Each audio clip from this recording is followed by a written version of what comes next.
Мастны талаар ерөнхий мэдээлэл өгсөн гандорж инженертэй баярлалаа. Одоо би энд яах гэж гарсан юм бэ гэхээр Mastodon гэж яагаад авах хэвээр.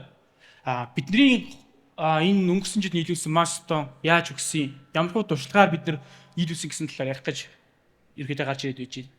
За, гандорж инженер сая ерөнхийдөө хэлсэн байх. Mastodon гэж юу юм бэ гэдгийг.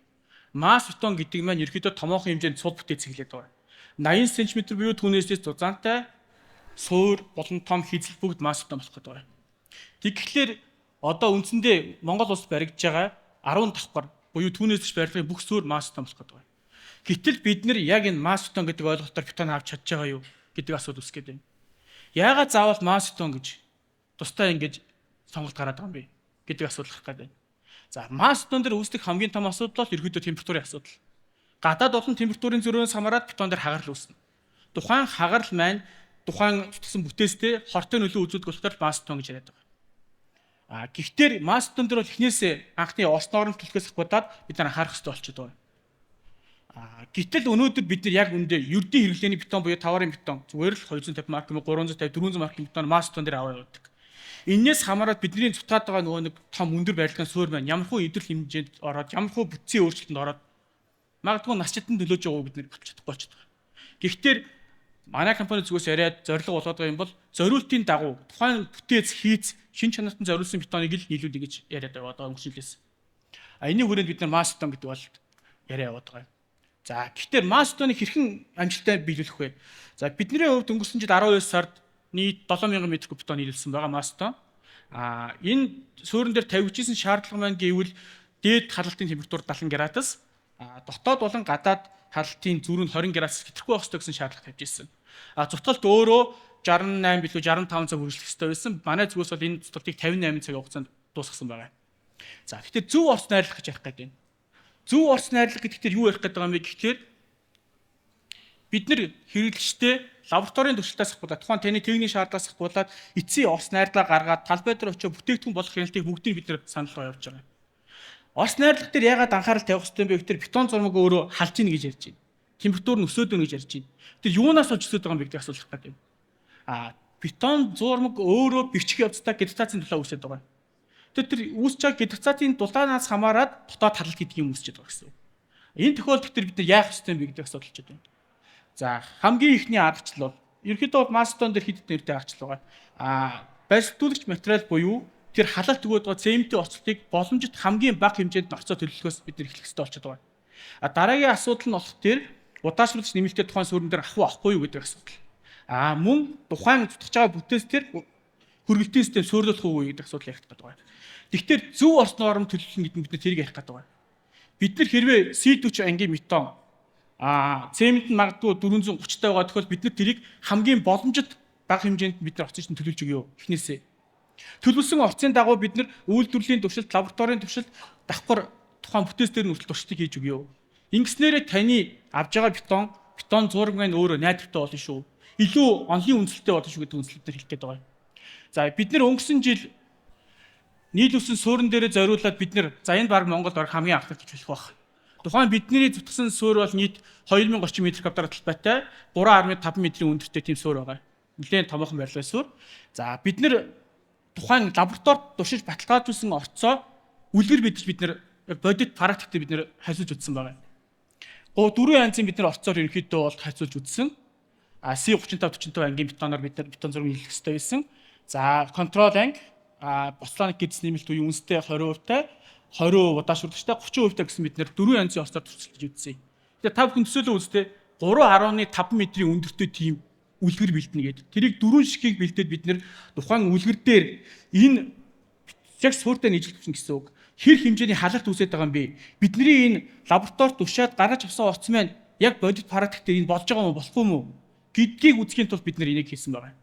Энэ 4 янзын орцолтоос бид нэр ерөөхдөө бол ингээс харьцуултаа харсан байгаа. Анхны шаардлага бол бид түрүү хэлсэн. Дээд температурын дээд гадрын дотоод температур хамгийн их дээд 70 градус, хоорондын зөрөө нь 20 градусаас бид хэтрхгүй байх хэрэгтэй байсан. Энийг бид нар яаж талбай дээр дурссан юм бэ гэхээр смарт сенсор ашигласан давхар термокабель тавьж өгсөн байгаа. Масуурн дээрээ. За, мэдээж C45 буюу контрол маань мэдээж өндөр байгаа. Температур нь 67.2, хоорондын зөрөө 39. 39 болж байгаа бол бүүн буюу дотоод бүтцийн хагарлууд нь бий болж байгаа гэсэн үг хэлээд байна. За C35-40 байна харьцангуй температур нь бага. Зөрөө нь 22.1. 35-20 ударчтай нь 28.8. За C35-40% үнэтэй маань 17.8 буюу бидний шаардлагатай нийцэн үзүүлж байгаа. Тэгэхээр хүмүүс Bostanik эрдэс нэмэлт буюу үнсийг бетон зурагт хэрэглэснээр чанар буудах гэдэг ойлголт авдаг. Гэхдээ энэ маань өөрөө чанар муудах ямар ч асуудал байх тохиромжтой хэмжээнд. Монгол улсын стандарт цааснаар бол 20% бол хязгаарлаж байгаа. Дэлхийн нийт бол 40% хийгээ явчихж байгаа асуудал байгаа энэ дэр. За нэг талаар нөгөө талаараа манай бүтээгдэхүүн гэрэн буюу ногоон технологийн бүтээгдэхүүн боломжтой болчихж байгаа. Цемент өөрөө шаталтын явцтай хэмжээний CO2 ялгаруулдаг. Тэр маань нэгдээ хүлэмжийг болгодог. Тэгэхээр бид нар энэ хаягдах гээд байгаа энэ үнсийг буюу Bostanik эрдэс нэмэлтийг ашигласнараа бид нар магадгүй бидний бүтээгдэхүүн гэрэн буюу ногоон технологиг шинжих боломжтой болчиход байгаа гэсэн үг. Бидний сонгож авсан орцын энэ орцын дагуу бид нэр зуралтай игээд бүтээгдэхүүнээ нийлүүлэлт явсан. Нийлүүлэлтийн явц талбай дээр бас давхар бид нар 12 ширхэг смарт сенсор зоолгоод тэрнийхээ үр дүнг харсан. Хамгийн ихтэй 70.8 градус, хоорондын зөрүү 20 градусаас гэсэн тохиолдол гараагүй. Гэтэл бид нар тэр суурийг бас амжилттай нийлүүлээд дуусгасан гэсэн. Тэр бидний зүгээр санал болгож байгаа юм. Та техникийн шаардлага аваа манай дээр хүрээ дээр бид нар танд бетоныг эхлээс дуусгах бүх процесс дээр нь өөрсдийн зүгээс орц норм хяналтаа санал болгоё гэж байгаа юм. За одоо тухайн тэр 7000 м3 дээр авч үзсэн. Бид нар нийт 87 удаа талбай тест хийсэн болчихж байгаа. Шахалтын дундаждах нь 56.1 мегапаскал, стандарт хязгаарлалт 4.6-тай, вариаци 8.1-тэй байсан байна. Нийт хяналтан дээр бол 21 хүн ажилласан. Яг үйлдвэрлэлийн процесс дээр бид нар нийт 72 цаг гэж хараад хүмүүсийн үйлдвэр дээр барилаа явсан. Энэ цуталтыг хийхэд хамгийн ихтэй 95 хүн яг тэр үйлдвэрийн туршилтын процессд оролцсон болчиход байгаа. Зөвхөн үйлдвэрлэлийн процесс дээр. За миксер бол бид нар 80 миксер явуулсан. Гэхдээ нийт 200 нэмэх хүн тухайн цуталтанд бид нар ажилласан гэсэн үзүүлэлт явьж байгаа. За масс стандарт туршлагад нэг асуудал байдаг. За та ингээ өнөөдөр нэг газраас юу гэдгийг 3000 м3-ийн суур авлаа гэдээ бодъё.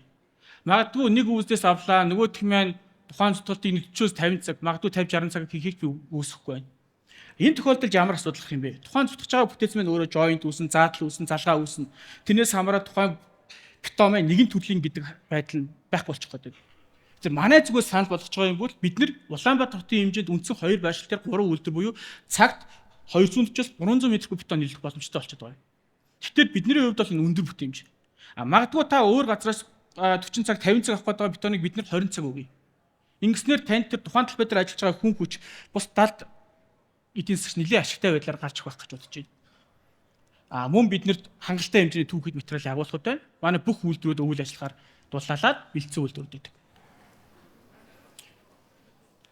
За, түүхэд материал нөөц төр одоо бол манайх баг энэ хамгийн том юу болох байх. Энэ цементийн тохиолдол нөөцийг бүрдүүлнэ. Бид нар нийт 3300 тонн цемент агуулах бүтэн чадал бүхий агуулгатай. Түүхэд материал бол зүүн үйлдвэр, баруун үйлдвэр дээр маань 30,000 тонн м3, зүүн үйлдвэр дээр 2-оос 3,000 м3 буюу таны цутгалтыг тасралтгүй нийлүүлэх хэмжээний бүтэн чадал биднес байдаг. За, хөрөлтийн менежмент дээр за ахиадын проблем гардаг. За, Улаанбаатар хот маань өөрөө байнгын төвжрэлтэнд байгаа. Ат машины хөдөлгөөн ихтэй болчиход байгаа. Нэг талбайгаас бетон захиалт. Нөгөө бетон хаана явж байна, яаж нээж байна гэдэг асуудлууд гардаг.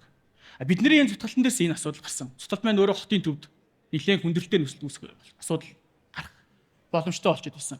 Бид нар ямар шийдэл гаргасан бэ гэхээр бид нар дундын төсөөл гаргаж өгсөн юм. Тухайн талбай дээр бол 4 помп ажиллана гэж анхнаасаа төлөвлөсөн. 4 помпыг тасралтгүй тижээх шаардлага бий болчиход байгаа. Гэхдээ тэр помпнуудыг тасралтгүй яаж жигд бүгдэнд нь тижээх вэ гэдэг асуудал гарсан.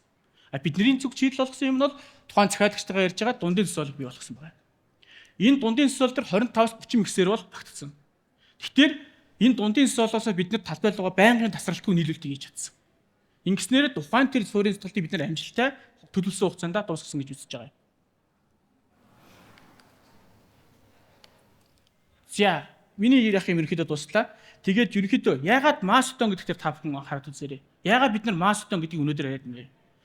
Ердийн бетон авснараа таны аваад байгаа барилгын цутгалт илүү найдваргүй, магадгүй нас шатны нөлөөлөх эсдүүд бий болох гэдэг. Гэхдээ мэрэгжлийн байгууллагаар мэрэгжлийн хүмүүсээс зөвлөгөө аваад тухайн суурин дээр заавал масс бетон аваарай гэж зөвлөх хэрэгтэй болчиход байна.